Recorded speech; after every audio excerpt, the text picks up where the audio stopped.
কোনো প্রকার নিয়ম নীতি না মেনে তৈরি করা রানা প্লাজা ধসে 2013 সালের 24 এপ্রিল 1135 জন নিহত হন। গুরুতর আহত হয়ে পঙ্গুত্ব বরণ করেন 1169 জন। পরদিন এই ঘটনায় হত্যা মামলা সহ মোট 3টি মামলা হয়। ভবন মালিক ও প্রধান আসামি সোহেল রানা পালিয়ে গেলেও পরে আটক হন। এরপর 11 বছর পার হলেও বিচারিক আদালতে মামলা শেষ হয়নি।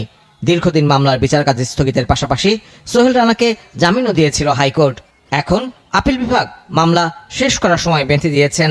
রাষ্ট্রপক্ষের আইনজীবী বলছেন, বেঁধে দেওয়ার সময়ে বিচার শেষ করার চেষ্টা চলছে। এই ঘটনার পর তৈরি পোশাক কারখানার উন্নতি ঘটলেও শ্রমিকদের জীবনমানের উন্নতি ঘটেনি। তৈরি পোশাক শ্রমিকদের আর্থিক ও জীবনমানের উন্নতির জন্য আরও অনেক দূর যেতে হবে বলছেন তারা।